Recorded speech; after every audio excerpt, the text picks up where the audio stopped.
बघा, आपल्याला काय बघायचं आहे. Today we will see coordination, आणि कोऑर्डिनेशन मध्ये कोऑर्डिनेशन इन प्लांट्स बघणार आहोत आणि कोऑर्डिनेशन इन ॲनिमल्स हे पण बघायचं आहे. म्हणजे आपण ह्युमन बिंग साठी बघणार आहोत. मग त्याच्या आधी what is meant by coordination. आता कोऑर्डिनेशन म्हणजे काय, तर काही कोणत्याही ऍक्टिव्हिटीज फंक्शन्स कोणतं करायचं असेल तर बॉडीली फंक्शन कॅरी आउट होण्यासाठी different parts of organs parts different organ systems help to perform one function. आता डायजेशन ऑफ फूड, डायजेशन झाल्यानंतर ते फूडचं काय होणार आहे, डायजेस्टेड फूड सर्क्युलेट होणार आहे.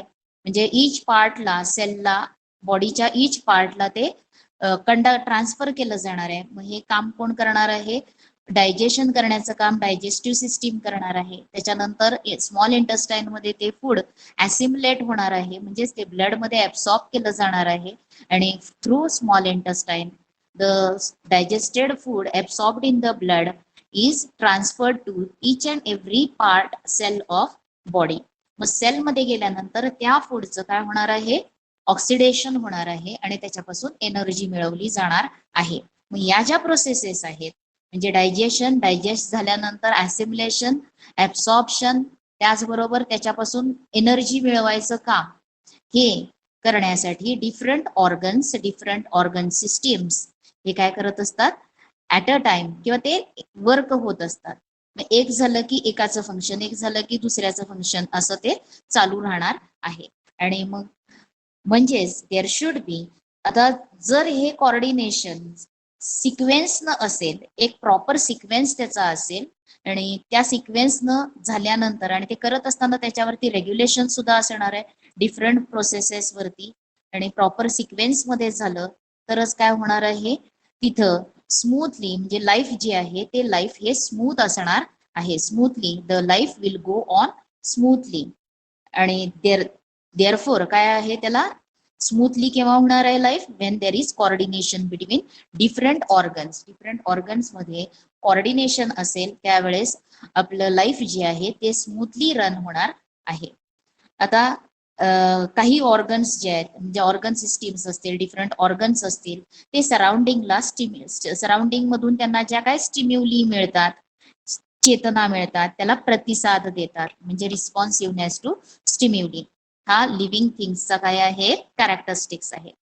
मग कोऑर्डिनेशन म्हणजे काय असणार आहे, तर systematic regulation of different processes can be called control and being about and bringing about the different processes in proper sequence. ज्या काही डिफरंट प्रोसेसेस आहेत त्या प्रॉपर सिक्वेन्स मध्ये होणं, याला काय म्हटलेलं आहे, coordination. It is called as coordination. मग if any activity in the body is to be completed successfully, proper coordination between different organs and organ participating at different steps of that activity is necessary. आता कोणतंही एक function proper होण्यासाठी different systems, organ systems असतील, different organs त्याच्यामध्ये भाग घेत असतील, त्यांचं प्रॉपर कोऑर्डिनेशन असायला पाहिजे ऍट डिफरंट स्टेप्स. आता तुम्ही डायजेशन जर बघितलं तर पहिल्यांदा काय होणार आहे, माउथ मध्ये असलेले टंग, टेथ यांच्यामुळे तो काय होणार आहे, जो काही आपण घास घेणार आहे ते फूड च्यू होणार आहे, आणि after it is well chewed it is swallowed, ते गिळलं जाणार आहे, आणि through oesophagus it enters in the stomach. आता ज्या वेळेस माउथ मध्ये फूड असतं त्यावेळेला माउथ मधले त्याच्यामध्ये कोणत्या डायजेस्टिव्ह ज्यूस त्याच्यामध्ये मिक्स होणार आहे, सलायवा हा त्याच्यामध्ये मिक्स केला जाणार आहे. मग हे सलायवा माउथ मध्ये मिक्स झालंच पाहिजे. मग माउथ म्हणजे फूड पुढं गेलं, एसोफेगस मध्ये गेल्यानंतर सलायवा जर माउथ मध्ये सिक्रिएट झाला तर त्याचा काही यूज होणार नाही. म्हणून प्रॉपर जे आहे म्हणजे त्यांचा जो सिक्वेन्स असणार आहे ते सिक्वेन्स हा कसा असायला पाहिजे, प्रॉपर असला पाहिजे. आणि वेगवेगळे ऑर्गन्स जे काही पार्टिसिपेशन करणार आहेत ते त्या स्टेपला ते ऍक्टिव्ह होऊन त्यांनी ते इन्व्हॉल्व्ह होणार आहेत ती प्रोसेस करण्यासाठी कम्प्लीट, त्याला म्हणायचं आहे कोऑर्डिनेशन, प्रॉपर कोऑर्डिनेशन. आता फूड ज्यावेळेस स्टमक मध्ये एंटर होतं त्यावेळेस स्टमक मध्ये असलेले गॅस्ट्रिक ज्यूस असतील, हायड्रोक्लोरिक ऍसिड असेल, त्याचबरोबर ते गॅस्ट्रिक ज्युसेस त्या फूड मध्ये मिक्स होणार आहेत. त्याच्यानंतर फूड हे कशामध्ये जाणार आहे, छोट्या म्हणजे त्या स्टमकची एक चर्निंग मुवमेंट होणार आहे, पॅरिस्टाल्टिक मुवमेंट त्याला म्हटलंय. त्या मुवमेंटमुळं त्याच्यानंतर ते फूड स्मॉल इंटेस्टाईन मध्ये जाणार आहे. स्मॉल इंटेस्टाईन मध्ये गेल्यानंतर तिथं काय होणार आहेत, आता डायजेस्टिव्ह सिस्टीमला हेल्प करणारे अजूनही 2 ऑर्गन्स आहेत की जे डायजेस्टिव्ह एलिमेंटरी कॅनालमध्ये प्रेझेंट नाहीत, आणि ते कोणते आहेत, लिव्हर आहे, पॅनक्रियाज आहेत. आता लिव्हर मध्ये बाईल ज्यूस क्रिएट होत असतो, पॅनक्रियाज मधून पॅनक्रियाटिक ज्यूस. आता बाईल ज्यूस फ्रॉम लिव्हर, पॅनक्रियाज मधून येणारा पॅनक्रियाटिक ज्यूस, हे सगळे फूड मध्ये कुठं मिक्स होणार आहेत, फूड इंटेस्टाईन मध्ये गेल्यावरती मिक्स होणार आहेत. म्हणजेच तिथं इंटेस्टाईन मध्ये इंटेस्टायनल ज्यूस, बाईल ज्यूस, आणखीन पॅनक्रियाटिक ज्यूस हे इंटेस्टाईन मध्ये फूड मध्ये मिक्स होणार आहे.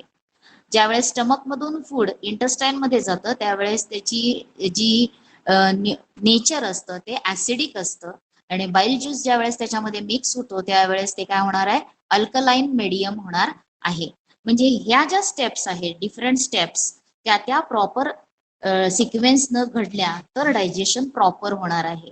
डायजेशन प्रॉपर झालं तर स्मॉल इंटेस्टाईन मध्ये फूडचं कम्प्लीट डायजेशन होणार आहे, आणि ते डायजेस्टेड फूड स्मॉल इंटेस्टाईनच्या इनर वॉल्स मध्ये जे काही विलीज प्रेझेंट आहेत त्या विलीमध्ये काय होणार आहे, ते ऍब्सॉर्ब केलं जाणार आहे. आणि डायजेस्टेड फूड ऍब्सॉर्ब झाल्यानंतर ते ब्लड मधून सगळ्या ऑर्गन्सकडे, सगळ्या सेल्सकडे बॉडीच्या कॅरी केलं जाणार आहे.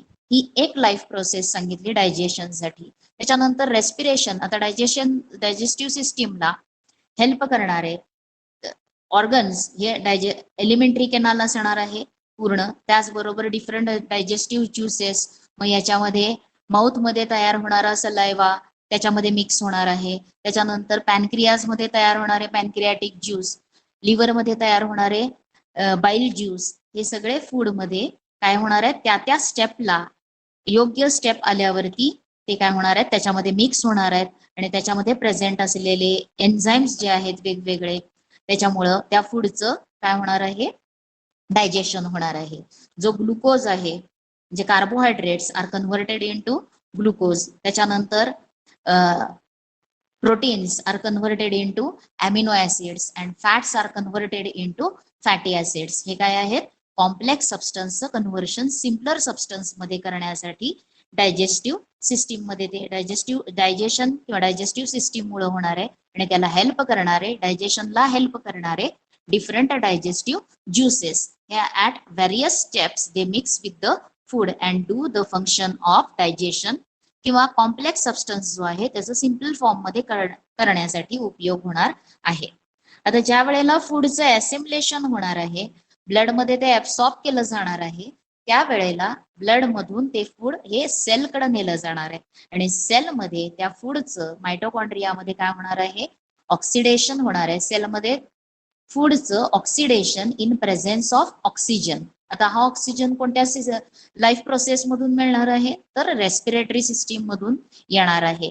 म्हणजे अशा वेगवेगळ्या ऑर्गन सिस्टीम्स काय करणार आहेत, एकमेकांना हेल्प करून बॉडीचं फंक्शन जे आहे ते बॉडीचं फंक्शन हेल्दी करणार आहेत, किंवा ते बॉडीचे डिफरंट फंक्शन्स जे आहेत ते एकमेकांवर अवलंबून असणार आहेत, आणि ते स्मूथली रन होणार आहेत. आणि हे केव्हा होणार आहे, तर if there is proper coordination, control आणि कोऑर्डिनेशन प्रॉपर असेल तर काय होणार आहे, स्मूथली फंक्शनिंग बॉडीचं होणार आहे. ज्या काही डिफरंट लाईफ प्रोसेसेस आहेत त्या व्यवस्थित कॅरी एक्झिक्यूट किंवा त्या प्रॉपर होणार आहेत.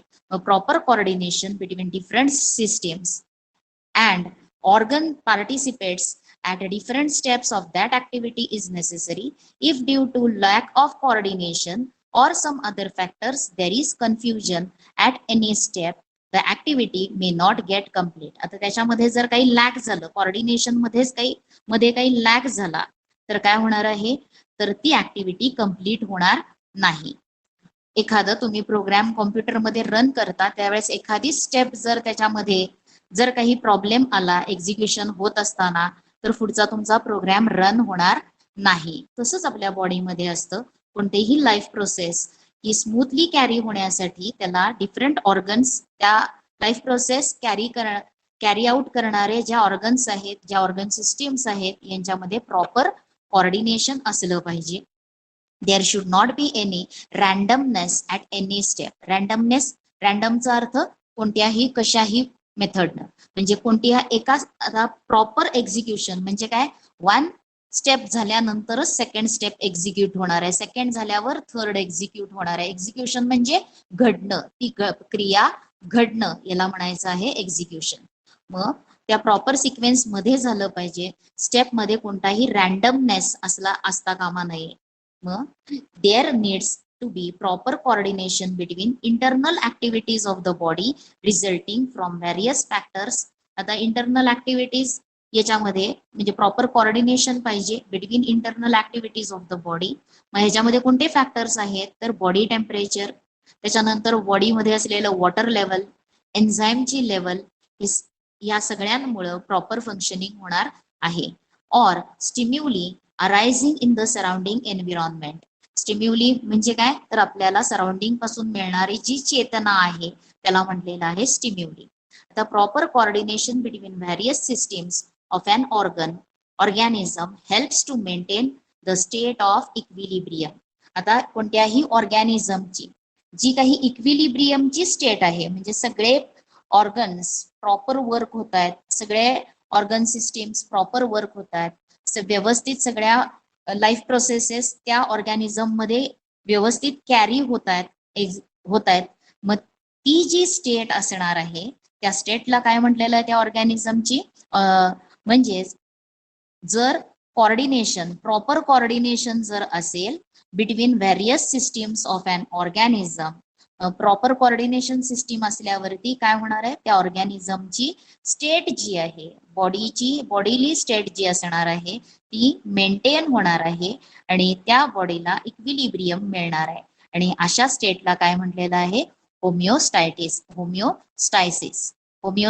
म्हणजे काय, तर डिफरंट ऑर्गन सिस्टीम्स मध्ये काय होणार आहे, प्रॉपर कोऑर्डिनेशन मुळे एक बॉडीला, त्या ऑर्गॅनिझमला इक्विलिब्रियम ही स्टेट मेंटेन करता येते. त्याला काय म्हटलेलं आहे, होमिओस्टायसिस असं म्हटलेलं आहे.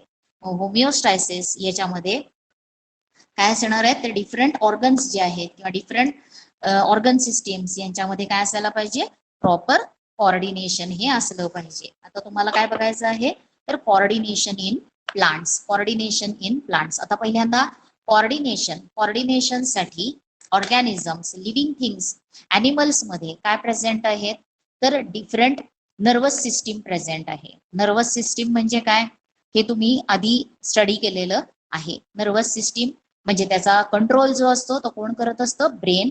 त्याच्यानंतर स्पायनल कॉर्ड असणार आहे त्याच्यामध्ये, आणि त्याचबरोबर काही केमिकली ग्लँड्स सुद्धा आपल्या शरीरामध्ये सिक्रिएट होत असतात, की ते काय करणार आहे, डिफरंट बॉडीली फंक्शन्स वरती कंट्रोल करण्याचं काम करतात. त्याला म्हटलेलं आहे केमिकल कंट्रोल सिस्टीम. आणि केमिकल कंट्रोल सिस्टीम याच्यामध्ये एंडोसिरिन ग्लँड्स असणार आहेत. एंडोसिरिन ग्लँड्स डिफरंट पोझिशनला ते एंडोसिरिन ग्लँड्स आपल्या बॉडीमध्ये प्रेझेंट आहेत. फॉर एक्झाम्पल पिट्युटरी ग्लँड असेल, त्याच्यानंतर वेगवेगळ्या डिफरंट एंडोसिरिन ग्लँड्स, इन्शुलिन आहे, ते काय करणार आहे, इन्शुलिन ब्लड मधल्या शुगर लेवल जी आहे ती कंट्रोल करण्याचं काम इन्शुलिन करणार आहे. मग एंडोसिरिन ग्लँड्स मधून एक व्हेरियस हार्मोन्स सिक्रिएट होतात आणि हार्मोन्स पासून एन्झाईम्स तयार होणार आहेत आणि ते काय करणार आहेत, डिफरंट बॉडीली फंक्शन्स घडवून आणणार आहेत किंवा ते करण्यास हेल्प करणार आहेत.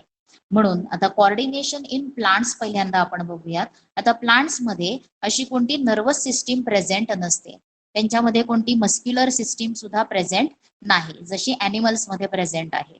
मग प्लांट्स मध्ये मुवमेंट ज्या आहेत त्या कशा होतात, मुवमेंट साठी मग आता प्लांट तर एका प्लेस पासून दुसऱ्या प्लेसकडे जात नाही, ही मुवमेंट, लोकोमोशन मुवमेंट प्लांट मध्ये दिसत नाही, पण तरी सुद्धा काही मुवमेंट्स प्लांट आपल्याला दाखवतो. त्यातल्या काही मुवमेंट्स ह्या ग्रोथ साठी असतात आणि काही ग्रोथला इंडिपेंडंट असतात, म्हणजे त्याच्यावरती ग्रोथ डिपेंडंट नसते, अशा मुवमेंट्स सुद्धा प्लांट दाखवतं.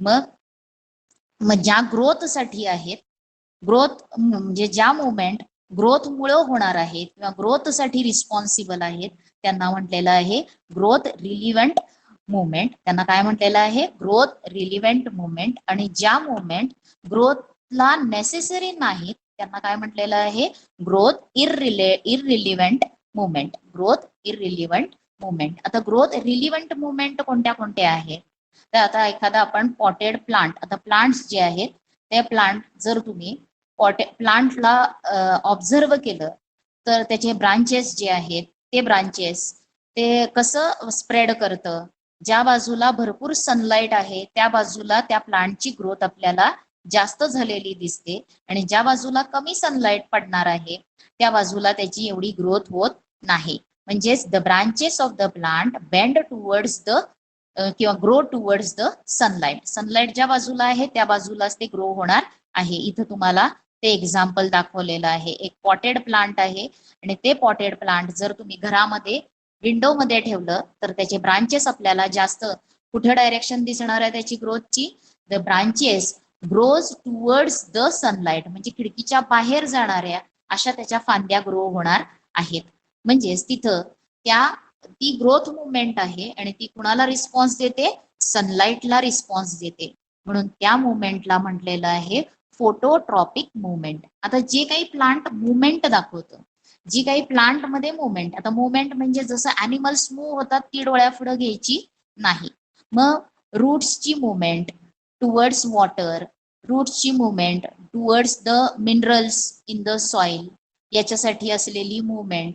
त्याचबरोबर जे काही प्लांट आहे त्याचं शूट जे आहे म्हणजे वरचा भाग हा कशासाठी होणार आहे, जास्त सनलाईट मिळेल अशा रीतीने त्याची जी ग्रोथ होणार आहे, त्या ज्या मुवमेंट्स आहेत अशा प्लांट्सच्या मुवमेंट ज्या होत असतात, ज्या एक्सटर्नल स्टिम्युलस मुळे होतात, कुठल्या सराउंडिंग मध्ये असलेल्या एक्सटर्नल स्टिम्युलस मुळे घडवून आणल्या जातात, त्यांना त्या मुवमेंटला प्लांटच्या काय म्हटलंय, tropism. It is called as tropism. Tropism म्हणजे काय, the movement or growth of any part of plant in response to an external stimuli. External stimulus साठी जी काही मुवमेंट होणार आहे की ज्यामुळे ग्रोथ किंवा movement or growth of any part of plant in response to external stimuli, it is called as tropism किंवा त्यालाच म्हटलेलं आहे ट्रॉपिक मुवमेंट. आता ट्रॉपिक मुवमेंट डिफरंट टाइप्सचे आहेत. जर एक्सटर्नल स्टिम्युली ही लाईट असेल, सनलाईट असेल, तर त्या मुवमेंटला काय म्हटलेलं आहे, फोटोट्रॉपिक मुवमेंट. त्याच्यानंतर एक्सटर्नल स्टिम्युली वॉटरसाठी असेल, मग आता वॉटरच्या शोधामध्ये कोणता पार्ट जाणार आहे प्लांटचा, the part of plant which is under the ground. आणि अंडर द ग्राउंड असलेला पार्ट कोणता आहे प्लांटचा, रूट्स. मग रूट जे आहे त्या रूट्सची मुवमेंट टुवर्ड्स द वॉटर, रूट्सची मुवमेंट काय असणार आहे, टुवर्ड्स वॉटर, आणि त्याला म्हटलेलं आहे हायड्रोट्रॉपिक मुवमेंट. त्याला काय म्हटलेलं आहे, हायड्रोट्रॉपिक मुवमेंट. आता त्याचबरोबर रूट्सची मुवमेंट जी आहे ती एक्सटर्नल ग्रॅव्हिटेशनला स्टिम्युली सुद्धा देणार आहे. The stimulus like gravitation, gravitation मुळे रूट्स हे खालच्या डायरेक्शन खाली खाली ग्रो होणार आहेत, म्हणून त्या मुवमेंटला काय म्हटलेलं आहे, ग्रॅव्हिट्रॉपिक मुवमेंट. आता त्याच्यानंतर प्लांट्स मध्ये काही केमिकल्स सिक्रिएट होत असतात आणि त्या केमिकल्समुळं काही मुवमेंट दाखवल्या जातात, मग त्या मुवमेंटला काय म्हटलेलं आहे, केमोट्रॉपिक मुवमेंट. काय म्हटलंय त्याला, केमोट्रॉपिक मुवमेंट. आता ह्या ज्या आहेत tropic movements are of different types आणि according to their external stimuli त्यांचे टाइप्स आहेत. मग जर the shoot system of any plant respond to the light stimulus, shoot system म्हणजे जमिनीच्या वरचा भाग जो असतो प्लांटचा त्याला म्हटलंय शूट सिस्टीम, आणि जमिनीच्या खाली असलेला त्याला म्हटलंय रूट सिस्टीम. मग grows towards the source of light, आणि the movement shown by the plant towards the source of light, the movement shown by plants towards the source of light is called as phototropic movement. त्याला काय म्हटलंय, phototropic movement. त्याच्यानंतर root जी आहे ती route system जी आहे ती दोन स्टिम्युलसला रिस्पॉन्स देते, एक आहे ग्रॅव्हिटेशन आणि दुसरा आहे वॉटर. ग्रॅव्हिटेशनला स्टिम्युलस या रिस्पॉन्स म्हणजे द रूट सिस्टीम किंवा the movement shown by the root of plant against किंवा towards the gravitation is called as gravitropic movement, and the movement shown by root system towards water towards the stimulus किंवा response to water, it is called as hydrotropic movement. आणि त्याच्यानंतर plants मध्ये काही chemical secrete होत असतात. एक योग्य वेळ झाल्यानंतर त्या केमिकलला रिस्पॉन्स ते देतात आणि त्याच्यामुळं काही मुवमेंट होतात. त्याला म्हटलेलं आहे केमोट्रॉपिक मुवमेंट. आणि त्याचं एक्झाम्पल कोणतं आहे तर growth of pollen tube towards the ovule. Growth of pollen tube towards the ovule. इथं तुम्हाला ती डायग्राम दाखवलेली आहे. आता हे जे आहे हा काय आहे ओव्हरी, त्याच्यानंतर ओव्हरी ही स्टाईल आणि इथं आहे स्टिग्मा. म्हणजे इथं तुम्हाला एक कार्पेल दाखवलेलं आहे. आणि आता या स्टिग्मावरती पोलन ग्रेन्स फॉल होत असतात. स्टिग्मावरती काय फॉल होणार आहेत पोलन ग्रेन्स फॉल होणार आहेत. आता पोलन ग्रेन्स फॉल झाल्यानंतर काय होणार आहे या स्टिग्मामुळं काही एक असं केमिकल सिक्रिएट तयार होणार आहे आणि त्याच्या रिस्पॉन्सनं ह्या पोलन ग्रेन पासून एक ट्यूब तयार होणार आहे. त्याला म्हटलेलं आहे पोलन ट्यूब. आणि ती पोलन ट्यूब कुठं जाणार आहे ओव्हरीला ब्रेक करून आतमध्ये असलेल्या ओव्ह्यूल पर्यंत ती जाणार आहे. मग pollen tube growth of pollen tube ही जी आहे हे कशाला रिस्पॉन्स आहे केमिकलला दिलेला रिस्पॉन्स म्हणून केमोट्रॉपिक मुवमेंट मध्ये ते येणार आहे. आणि इथं इथं आत गेल्यानंतर काय होणार आहे मेल गॅमेट. आता पोलन ग्रेन्स जे आहेत त्या पोलन ग्रेन्स मध्ये मेल गॅमेट असणार आहेत. म्हणजे ते मॅच्युअर होणार आहेत आणि 2 न्यूक्लियस इथं तयार होणार आहेत आणि ते फॉरवर्ड जाणार आहेत या पोलन ट्यूब मधून. आणि एक त्या ओव्हरीमध्ये असलेल्या ओव्ह्यूल बरोबर काय होणार आहे त्याचं फ्युजन होणार आहे. आणखीन म्हणजेच तिथं काय तयार होणार आहेत सीड्स फ्रूट तयार होणार आहे. ओव्हरीचं कन्व्हर्शन फ्रूट मध्ये होणार आहे आणि ओव्ह्यूल्सचं कन्व्हर्शन सीड्स मध्ये होणार आहे. मग हे जे आहेत म्हणजे ग्रोथ ऑफ पोलन ट्यूब हे कशाचं एक्झाम्पल आहे केमिकल ला दिलेल्या रिस्पॉन्समुळे त्याला म्हटलंय केमोट्रॉपिक. आता त्याच्यानंतर आता ह्या ज्या तिन्ही मुवमेंट्स आहेत या कशाला रिस्पॉन्सिबल आहेत ग्रोथला रिस्पॉन्सिबल आहेत. याच्यामुळे प्लांटची ग्रोथ होणार आहे म्हणून these movements are called as growth relevant movement. याला काय म्हटलेलं आहे ग्रोथ रिलिव्हंट मुवमेंट. आता त्याचबरोबर काही केमिकल्स प्लांटमध्ये असतात त्यांचे नेम्स इथं तुम्हाला दिलेले आहेत. कोणते कोणते आहेत ऑक्झिन आहे जिब्रॅलिन. हे एन्झाइम्स आहेत different enzymes present in the plant मध्ये असलेले डिफरंट केमिकल्स की जे काय असणार आहेत ग्रोथला रिस्पॉन्सिबल असणार आहेत. मग ऑक्झिन आहेत जिब्रॅलिन आहे एप्सॅसिक ऍसिड आहे. आता हे वेगवेगळे काय आहेत प्लांटमध्ये असलेले हार्मोन्स प्लांट हार्मोन्स ऑक्झिन. आणि ऑक्झिन मुळे काय होणार आहे जिथं ऑक्झिन आहे तिथं सेल डिव्हिजन होण्यास मदत होणार आहे आणि तिथं ग्रोथ होणार आहे प्लांटची. आता इथं तुम्हाला काही मुवमेंट्स दाखवलेले आहेत. इथं आहे touch me not plant mimosa plant त्याला म्हटलंय म्हणजेच लाजाळू. त्याला आपण टच केलं तर त्याच्यामधले काही केमिकल्स जे आहेत त्या केमिकलचं लगेच सिग्नल्स इलेक्ट्रिकल सिग्नल्स मध्ये कन्व्हर्शन होऊन काय होणार आहेत इलेक्ट्रोकेमिकल इम्पल्सेस ट्रान्सफर होणार आहेत. आणखीन लगेच त्यांचा लीफ जे आहेत ते क्लोज होणार आहेत. त्याच्यानंतर दुसरा इथं तुम्हाला व्हीनस फ्लाय ट्रॅप हे दिलेलं आहे. एक प्लांट व्हीनस फ्लाय ट्रॅप हे प्लांट काय आहे इन्सेक्टिव्हरस प्लांट आहे. ते इन्सेक्टला घेणार आहे आणि इन्सेक्टला ते डायजेस्ट करणार आहे. त्याला ते ज्या ठिकाणी ग्रो होतं त्या तिथून त्याला नायट्रोजनस सबस्टन्सेस ऍडिक्वेट अमाऊंट मध्ये मिळत नाहीत. मग त्याला जो लागणारा नायट्रोजनस सबस्टन्स आहे ते तो इन्सेक्ट पासून मिळवणार आहे. आणि असा कोणता दिलेला आहे इथं व्हीनस फ्लाय ट्रॅप हा एक्झाम्पल म्हणून दिलेला आहे. त्याच्यानंतर डॉर्सेरा हे सुद्धा काय आहे इन्सेक्टिव्हरस प्लांट.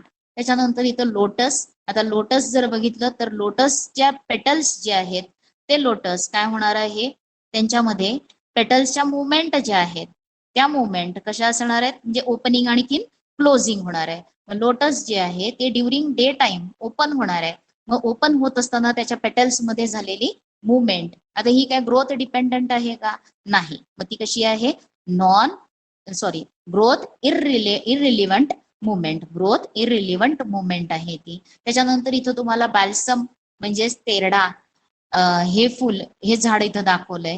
ज्यावेळेस ही फुलं मोठी होतात त्याच्या पाठीमागं एक काय येतं त्याला फळ येत असतं फ्रूट येत असतं आणि एक प्रॉपर टाइम झाल्यानंतर ते फ्रूट काय होत असतं ब्रस्ट होतं किंवा ते रप्चर होतं फुटतं आणि ते फुटल्यामुळे त्याच्यामधले सीड्स काय होतात, स्प्रेड होतात. म्हणजे द रप्चर किंवा ब्रुस्ट अप किंवा ते फ्रूट राईप झाल्यानंतर काय होणार आहे, हॅच होणार आहे, फुटणार आहे ते. आणखीन ब्रुस्ट अप होणार आहे किंवा रप्चर होणार आहे आणि त्याच्यामुळं त्याच्यातले सीड्स हे काय होणार आहेत, डिस्पर्स होणार आहे. मग हे जे आहे रप्चरिंग ऑफ फ्रूट हे काय कशामध्ये येणार आहे, तर ग्रोथ इररिलिव्हंट मुवमेंट मध्ये येणार आहे. आता याच्यामध्ये मिमोसा प्लांटचा एक्झाम्पल आहे. मिमोसा प्लांटला जर तुम्ही टच केलं तर काय होणार आहे, एक इलेक्ट्रोकेमिकल इम्पल्सेस ट्रान्सफर होणार आहेत, transfers for transfer of information from one place to another. म्हणजे प्लांट्स मध्ये इन्फॉर्मेशन जी आहे ती इन्फॉर्मेशन ही दिली जाणार आहे. टच हा इन्फॉर्मेशन जो मिळालाय त्याला ते काय होणार आहे, एका इलेक्ट्रोकेमिकल इम्पल्स मुळे पुढं ती ट्रान्सफर होणार आहे. टच जर आपण इथं केलं तरी त्याचा रिस्पॉन्स हे पूर्ण लीफ जे आहे ते पूर्ण लीफ काय होणार आहे, क्लोज होणार आहे. कारण कशामुळे तो रिस्पॉन्स ट्रान्सफर होणार आहे, तर इलेक्ट्रोकेमिकल इम्पल्स मुळे तो ट्रान्सफर होणार आहे from one place to another. त्याच्यानंतर प्लांटचे सेल्स जे असतात दे चेंज देअर शेप. आणि त्याच्या प्लांट्सचे सेल्स जे आहेत they change their shape by increasing or decreasing their water content. आता प्लांट्सचे सेल्स त्यांचा आकार बदलतात, त्यांच्यामध्ये पाणी जेवढं आहे किंवा त्याच्यामध्ये पाण्याच्या फरकामुळं काय होणार आहे, त्या सेल्सचा आकार इन्क्रीज होणार आहे किंवा डिक्रीज होणार आहे with their water content and thereby bring out the movement of plants. त्याच्यामुळे प्लांटमध्ये मुवमेंट्स घडणार आहेत. हे झालं डिफरंट मुवमेंट्स इन प्लांट्स. आता हे as the response to changes in surroundings plant hormones bring out various movements in plant. आता different plant hormones जे आहेत ते सुद्धा प्लांटमध्ये काय करणार आहेत, व्हेरियस मुवमेंट्स घडवून आणणार आहेत. मग कोणते आहेत असे डिफरंट हार्मोन्स इन प्लांट्स ते तुम्हाला इथं दिलेले आहेत. जर क्लाइंबर्स असतील तर त्या क्लाइंबर्सला असे टेंड्रिल्स येत असतात, कळले. मग आता हे टेंड्रिल्स काय असणार आहेत, ते सेन्सिटिव्ह असणार आहेत, टचला सेन्सिटिव्ह असणार आहेत किंवा सपोर्टला सेन्सिटिव्ह असणार आहेत. कुठं सपोर्ट मिळेल तिथं लगेच ते काय होणार आहेत, क्लिंक गुंडाळले जाणार आहेत आणि या प्लांटला सपोर्ट करणार आहेत.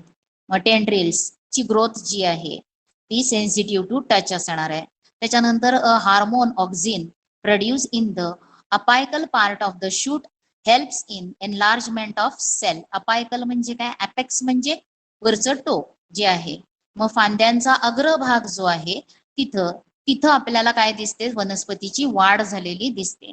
मग तिथं कोणता हार्मोन असणार आहे, ऑक्झिन हा हार्मोन असणार आहे. आणि त्याचं काम काय आहे, it helps enlargement of cell. सेलचं एनलार्जमेंट करणं ते काम त्याचं असणार आहे. त्याच्यानंतर hormone like gibberellins helps in stem elongation. Stem जो आहे तो स्टेमची लेंथ वाढली पाहिजे, तो इलॉंगेट झाला पाहिजे व त्याची लांबी वाढली पाहिजे स्टेमची. आणि ते करण्याचं काम कोणता हार्मोन करणार आहे, जिब्रॅलिन करणार आहे. आणि त्याचबरोबर सेल डिव्हिजन, आता तुम्ही सेकंड लेसन मध्ये सेल डिव्हिजन हे स्टडी करणार आहात 10वीच्या. मग कसं सेल डिव्हिजन दोन टाइप्सचे आहेत, मिओसिस आणखीन मायटोसिस. मग त्याच्यामध्ये एकामध्ये तुम्हाला सायटोकिनायसिस ही एक स्टेप आहे. मग सायटोकिनायसिस या स्टेप जे सेल डिव्हिजनची सायटोकिनायसिस स्टेपला हेल्प करणारा कोणता हार्मोन आहे, जिब्रॅलिन हा हार्मोन आहे. त्याच्यानंतर हार्मोन्स ऍब्सॅसिक ऍसिड जो आहे, abscisic acids is effective in prevention and retardation of growth. ग्रोथचं रिटार्डेशन होत असेल, कमी ग्रोथ शंटिंग, त्याला इफेक्टिव्ह प्रिव्हेन्शन करणारा कोणता असणार आहे, ऍब्सॅसिक ऍसिड. लीफ विल्टिंग म्हणजे पानं काय होतात, करपतात. पानं करपू नयेत याच्यासाठी काय असणार आहे, कोणता हार्मोन वर्क करणार आहे, तर ऍब्सॅसिक ऍसिड हे वर्क करणार आहे. These are the different movements. प्लांट्सच्या मुवमेंट्स ज्या आहेत त्या ग्रोथ डिपेंडंट आहेत आणि दुसऱ्या आहेत growth independent movement. Growth dependent मुवमेंटला काय म्हटलंय, ग्रोथ रिलिव्हंट मुवमेंट. आणि ग्रोथ इंडिपेंडंट मुवमेंटला काय म्हटलेलं आहे, तर ग्रोथ इररिलिव्हंट मुवमेंट असं म्हटलेलं आहे. आता याच्यात तुम्हाला इथं गिव्ह रिझन मध्ये किंवा काही क्वेश्चन्स विचारलेले आहेत, ती ऍक्टिव्हिटी मी तुम्हाला देते आणि त्याच्यानंतर ती तुम्हाला सॉल्व्ह करायची आहे. त्याच्यावरची एक्सरसाइज सॉल्व्ह करायचा आहे. तिथं हार्मोन दिलेत आणि त्यांचं फंक्शन हे लिहायला आलं पाहिजे तुम्हाला. लक्षात आले?